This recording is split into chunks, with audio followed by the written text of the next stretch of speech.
Assalamualaikum warahmatullahi wabarakatuh. Bagaimana kabarnya anak-anak sekalian? Semoga sehat walafiat, tetap semangat belajar daring eh, di rumah. Baik, anak-anak sekalian, kita mulai materi pembelajaran daring dengan bacaan basmalah bersama-sama. Bismillahirrahmanirrahim. Semoga pembelajaran daring lancar.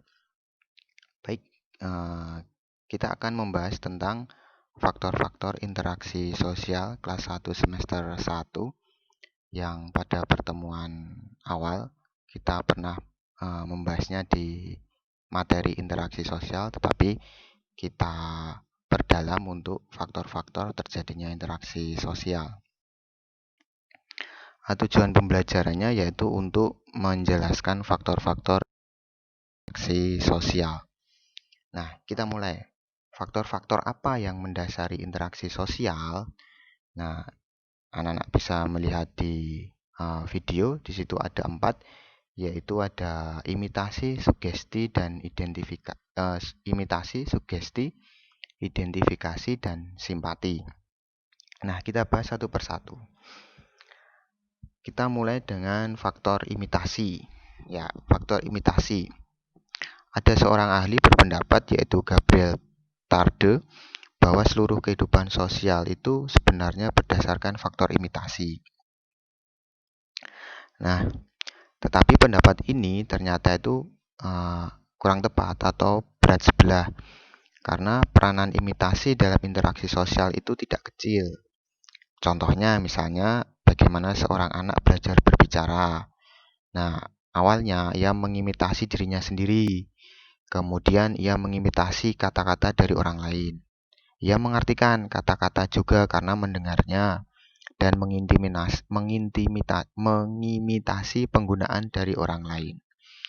Nah, lebih jauh, tidak hanya berbicara yang merupakan alat komunikasi yang terpenting, tetapi juga cara-cara lain untuk menyatakan dirinya dipelajarinya melalui proses imitasi. Contoh, misalkan tingkah laku tertentu, cara memberikan hormat, cara menyatakan terima kasih, cara memberikan isyarat tanpa bicara, misalnya kayak mengangguk, menggelengkan kepala, dan lain-lain. Nah, selain itu, contoh pada lapangan pendidikan dan perkembangan kepribadian individu, imitasi itu mempunyai peranan, sebab mengikuti suatu contoh yang baik itu dapat merangsang perkembangan watak seseorang. Imitasi dapat mendorong individu atau kelompok untuk melaksanakan perbuatan-perbuatan yang baik. Peranan imitasi dalam interaksi sosial juga mempunyai segi-segi yang negatif. Contohnya yang diimitasi itu yang jelek-jelek, secara moral atau yuridis itu harus ditolak.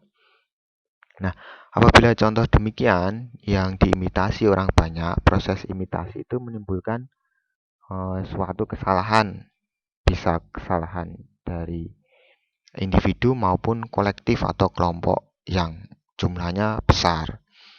Nah, selain itu, proses imitasi dalam interaksi sosial dapat menimbulkan kebiasaan di mana orang yang mengimitasi sesuatu tanpa kritik, seperti yang berlangsung juga pada faktor sugesti. Nah, dengan kata lain, adanya peranan imitasi dalam interaksi sosial dapat memajukan gejala-gejala kebiasaan malas berpikir kritis pada individu manusia yang mendangkalkan kehidupan. Nah, imitasi itu bukan merupakan dasar pokok dari semua interaksi sosial, seperti yang diuraikan tadi oleh ahli Gabriel Tarde, melainkan merupakan suatu segi dari proses interaksi sosial yang menerangkan mengapa dan bagaimana dapat terjadi keseragaman dalam pandangan dan tingkah laku di antara orang banyak. Kemudian kita masuk ke faktor kedua, yaitu sugesti. Nah, arti sugesti dan imitasi dalam hubungannya dengan interaksi sosial itu hampir mirip atau sama. Bedanya itu kalau imitasi itu orang yang satu mengikuti sesuatu di luar dirinya, sedangkan pada sugesti seseorang memberikan pandangan atau sikap dari dirinya lalu diterima oleh orang lain di luar. Nah, sugesti dalam ilmu jiwa sosial dapat dirumuskan sebagai suatu proses di mana seorang individu menerima suatu cara penglihatan atau pedoman tingkah laku dari orang lain tanpa kritik terlebih dahulu. Secara garis besar, terdapat perbedaan keadaan tertentu serta syarat-syarat yang memudahkan sugesti. Nah, antara lain ada sugesti karena hambatan berpikir. Nah, itu.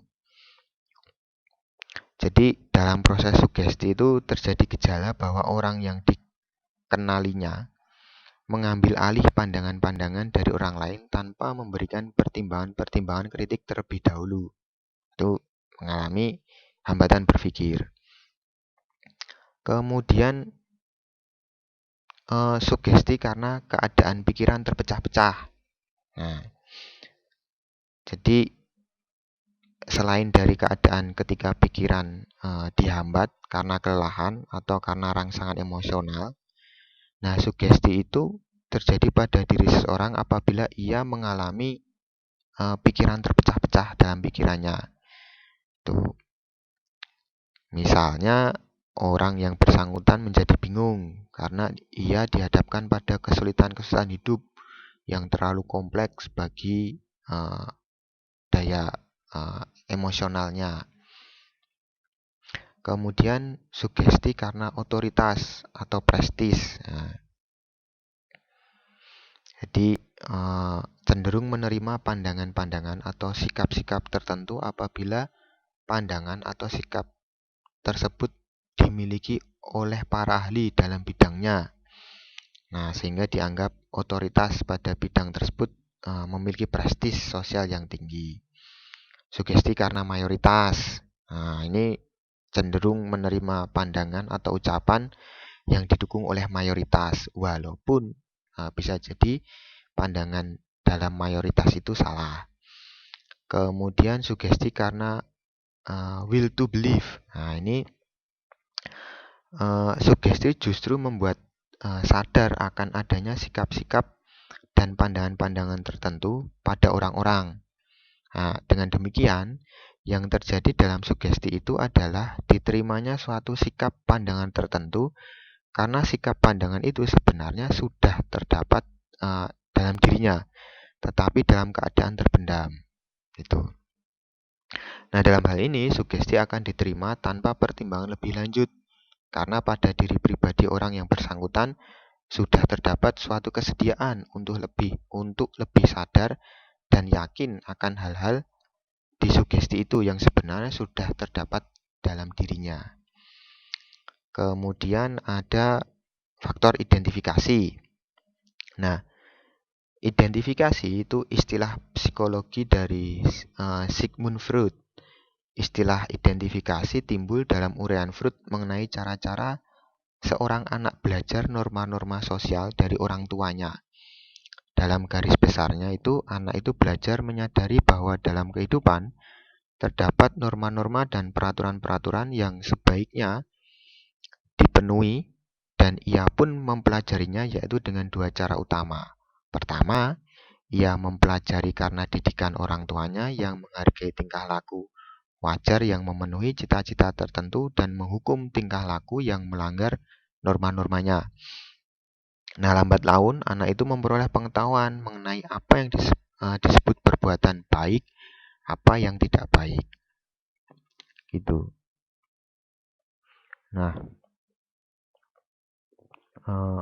identifikasi dalam psikologi berarti dorongan untuk menjadi identik atau sama dengan orang lain gitu ya.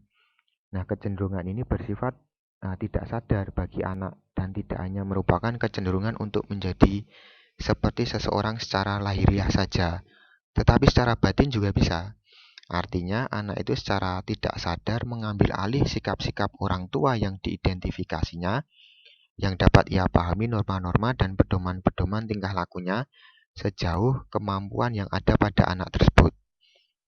Nah, sebenarnya manusia ketika ia masih kekurangan akan norma-norma, sikap, cita-cita, dan pedoman tingkah laku dalam bermacam-macam situasi dalam kehidupan, itu akan melakukan identifikasi kepada orang-orang yang dianggapnya tokoh pada lapangan kehidupan tempat ia masih kekurangan pegangan. Jadi orang yang dianggap dihormati lah. Demikian manusia itu terus-menerus melengkapi sistem norma dan cita-citanya itu, terutama dalam suatu masyarakat yang berubah-ubah dan yang suatu situasi kehidupannya serba beragam.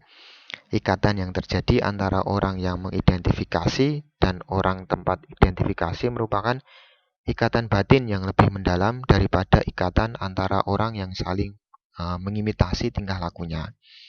Nah, di samping itu, imitasi dapat berlangsung antara orang-orang yang tidak saling kenal, sedangkan orang tempat kita mengidentifikasi itu dinilai terlebih dahulu dengan cukup teliti atau dengan perasaan sebelum kita mengidentifikasi diri dengan orang lain yang bukan merupakan proses rasional dan sadar, melainkan irasional dan berlangsung di bawah taraf kesadaran.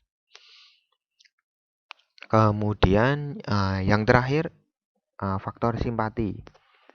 Simpati dapat dirumuskan sebagai perasaan tertariknya seseorang terhadap orang lain. Simpati timbul tidak atas dasar suatu logika yang rasional atau logis rasional, tetapi berdasarkan penilaian perasaan sebagaimana proses yang diidentifikasi. Nah, tetapi perbedaan dengan identifikasi, timbulnya simpati itu merupakan proses yang sadar bagi manusia yang merasa simpati terhadap orang lain. Peranan simpati itu cukup nyata dalam hubungan persahabatan antara dua orang atau lebih. Nah, ditambahkan bahwa simpati itu dapat pula berkembang perlahan-lahan di samping simpati yang timbul dengan tiba-tiba. Gejala identifikasi dan simpati itu sebenarnya saling berdekatan. Akan tetapi dalam hal simpati itu ada timbal balik, akan dihasilkan suatu hubungan kerjasama di mana seseorang ingin lebih mengerti orang lain sedemikian jauhnya sehingga dia dapat merasa berpikir dan bertingkah laku seakan-akan dia itu orang lain gitu. Jadi dia ingin merasakan apa yang dirasa orang lain. Nah, bedanya kalau identifikasi itu terdapat suatu hubungan di mana yang satu menghormati dan menjunjung tinggi yang lain dan ingin belajar daripadanya karena yang lain itu dianggap sebagai ideal. Jadi simpati itu dorongan utama, ingin mengerti dan ingin bekerja sama dengan orang lain. Sedangkan pada identifikasi, dorongan utamanya adalah ingin mengikuti jejaknya, ingin mencontoh, ingin belajar dari orang lain yang dianggap ideal. Nah, kira-kira seperti itu anak-anak sekalian. Semoga bermanfaat. Kita sebelum kita akhiri, kita coba latihan soal. Di sini ada soal KSM, kompetisi sains madrasah IPS kabupaten atau kota tahun 2018. Contoh dalam soal itu, setiap kali ibu selesai makan, selalu mengucapkan kata alhamdulillah. Perilaku ibu itu diamati si anak. Nah, hingga si anak selalu mengucapkan kata alhamdulillah ketika selesai makan.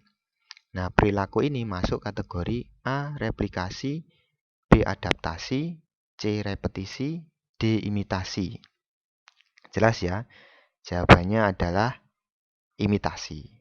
Ya kan? Artinya adalah seseorang anak belajar berbicara, ia memulai mengimitasi dirinya sendiri, kemudian mengimitasi kata-kata dari orang lain. Ia mengartikan kata-kata juga karena mendengarkan dan mengimitasi penggunaannya dari orang lain. Kira-kira seperti itu. Semoga bermanfaat. Akhir kata, Assalamualaikum warahmatullahi wabarakatuh.